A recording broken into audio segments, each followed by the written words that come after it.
Hello friends, competitive programming सीखने की series में आज का जो सेशन होगा वो होगा हमारा स्ट्रिंग कंपैरिजन। मतलब इसमें बेसिकली हम क्या करेंगे, दो स्ट्रिंग का कंपैरिजन करेंगे। तो इसमें क्वेश्चन किस तरह से पूछा जा सकता है, वो बोलेगा कि consider two string, string 1 and string 2। फिर वो बोलेगा take its input from user, user के द्वारा इसका वैल्यू इनपुट करना है। उसके बाद ये बोल रहा है create a method return boolean, एक मेथड बनाना है रिटर्न बुलियन के नाम से, which will take both string as a parameter, वो दोनों स्ट्रिंग को एज ए पैरामीटर के रूप में लेगा। उसके बाद बोल रहा है now check whether both strings are equal और नॉट, मतलब दोनों स्ट्रिंग इक्वल है कि नहीं ये आपको चेक करना है। उसके बाद बोल रहा है return false if strings are not equal, else return true. बोला यदि स्ट्रिंग इक्वल नहीं है तो आप फॉल्स रिटर्न करें, नहीं तो यहां पे आप ट्रू रिटर्न करें। उसके बाद यहां पे मोस्ट इंपोर्टेंट ये बोल रखा है also check the null value, आपको नल वैल्यू चेक करवाने हैं। और यही एक ऐसा पोर्शन होता है जहां पे टेस्ट केसेस पास नहीं होता, तो आपको नल वैल्यू भी चेक करवाना है। उसके बाद यहां पे बोल रहा है if either of two string contains null value, यदि कोई भी एक स्ट्रिंग नल वैल्यू कंटेन करता है तो आपको रिटर्न फॉल्स करवा देना है। फिर यहां पे ये बोल रहा है now finally print the Boolean value into the main method, मतलब जो आपने रिटर्न करवाया है बूलियन वैल्यू को, उसको आपको प्रिंट करवाना है मेन मेथड में। तो एक फाइल क्रिएट कर लेते हैं, न्यू क्लास नेम, हमारा जो फाइल में रहेगा वो होगा string comparison, public static void main finish. तो पहले आप ध्यान से देखिए मैं क्या कर रहा हूं, उसके बाद इसको आराम से समझते हैं।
तो फ्रेंड्स ये हमारा प्रोग्राम बन गया है। कुछ नहीं था, काफी सिंपल था। बस यहाँ पे चूंकि हमें लेंथ चेक करवाना था तो उसके लिए थोड़ा सा यहाँ पे कंडीशन हो गया। यदि आप ये कंडीशंस नहीं भी दोगे फिर भी आपका काम चल सकता है, क्योंकि यदि ये कंडीशन सेटिस्फाई नहीं करेगा वो एनी हाउ यहाँ पे बूलियन वैल्यू जो है वो रिटर्न करवा ही रहा है। तो यहाँ पे हमने एक्चुअल में क्या किया हुआ है, पहले स्कैनर लिया, उसके बाद यहाँ पे दो स्ट्रिंग लिया, स्ट्रिंग 1 स्ट्रिंग 2, उसके बाद यहाँ पे एक फंक्शन को कॉल किया है रिटर्न बूलियन, यहाँ पे दोनों को पास करवा दिया है। तो इसको कहीं बनाया गया होगा, तो इसको आप देख सकते हो यहाँ पे बनाया गया है। तो जब यहां से इसको पास किया गया तो ये आज पैरामीटर के रूप में यहाँ पे आएगा स्ट्रिंग 1 में और स्ट्रिंग 2 में। उसके बाद बोला जा रहा था कि हमें बूलियन वैल्यू रिटर्न करवाना है, तो बूलियन या तो ट्रू होगा या तो फॉल्स होगा। तो यहाँ पे हमने डेटा टाइप बूलियन ले लिया। उसके बाद यहाँ पे हमने ले लिया एक बूलियन बुल और यहाँ पे ले लिया फॉल्स बाय डिफॉल्ट। उसके बाद यहाँ पे लेंथ चेक करवाया कि यदि string 1 dot length greater than 0 हो या फिर एंड ऑपरेटर में string 2 dot length greater than 0 हो, मतलब यदि ये कंडीशन सेटिस्फाई हो तभी हम इसके अंदर आएंगे। उसके बाद फिर ये चेक करेगा कि क्या string 1 dot length equals to string 2 dot length है कि नहीं। तो यदि ऐसा है तो उसके बाद हम लोग इसके अंदर जाएंगे और यहां पे फिर ये करेगा if string 1 dot equals ignore case. अब यहां पे आपको केयर करना है इक्वल्स इग्नोर केस। हो सकता है दो स्ट्रिंग इक्वल हो लेकिन उसके केसेस अलग अलग हो, एक लोअर केस में हो और एक अपर केस में हो। तो उस केस में आपके पास जो मेथड होता है वो होता है इक्वल्स इग्नोर केस, तो इसे आपको लेना पड़ता है। तो वही हमने यहाँ पे किया हुआ है कि if string 1 dot equals ignore case string 2 हो तो यहाँ पे हमारा बूलियन का वैल्यू क्या हो जाए, ट्रू। यहाँ पे हमने इनिशियल में ले लिया है फॉल्स। तो यदि ये कंडीशन सेटिस्फाई हो जाएगा तो बूलियन हमारा ट्रू हो जाएगा। तो ये हमारा हो गया यहाँ पे। लेकिन यदि ये हमारा कंडीशन सेटिस्फाई नहीं होता है, मतलब दोनों का लेंथ इक्वल नहीं है, तो यहाँ पे एल्स में हो जाएगा हमारा बूलियन का वैल्यू फॉल्स। तो एक इस इफ के लिए हमने एल्स लिया हुआ है। उसके बाद इसके लिए भी हमने लिया हुआ है कि यदि यहाँ पे string 1 dot length greater than 0 नहीं है, चाहे स्ट्रिंग 1 के केस में हो या फिर स्ट्रिंग 2 के केस में हो, तो उस केस में हमारा एल्स का वैल्यू क्या हो जाएगा, सेम वही बुल इक्वल्स टू फॉल्स।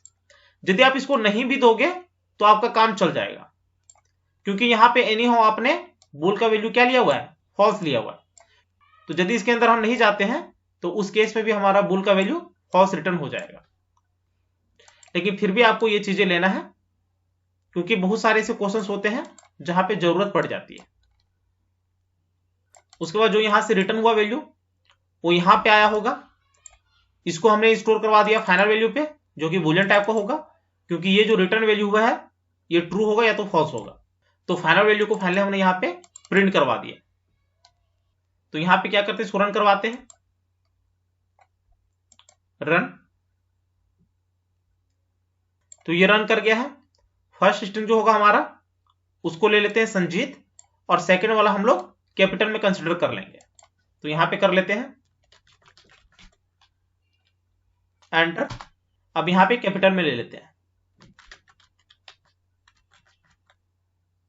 तो देख सकते हो यहां पे हमने कैपिटल में कंसीडर किया है एस को डबल ई को। तो इस केस में क्या होगा, चूंकि हमने यहां पे इक्वल्स इग्नोर केस लिया हुआ है तो वो केसेस को इग्नोर करेगा। तो सिंपली एस को एस से मैच करवाएगा, ए को ए से मैच करवाएगा, मतलब एक्चुअल में वो मैच करवाएगा कि दोनों इक्वल है कि नहीं। तो यहां पे दोनों इक्वल है तो इसलिए यहां पे इसको ट्रू देगा। तो देख सकते हो यहां पे इसने ट्रू दिया हुआ है। एक बार और रन कर लेते हैं, वहां पे अलग अलग वैल्यू डालते हैं। यहां पे कर लेते हैं संजीत और एक कर लेते हैं कोल्डर। अब देखते हैं क्या रिटर्न होता है, एंटर। तो देख सकते हो यहां पे फॉल्स वैल्यू रिटर्न हुआ है। तो इस तरह आप स्ट्रिंग का कंपैरिजन कर सकते हो। तो उम्मीद है ये वीडियो आपको जरूर अच्छी लगी होगी।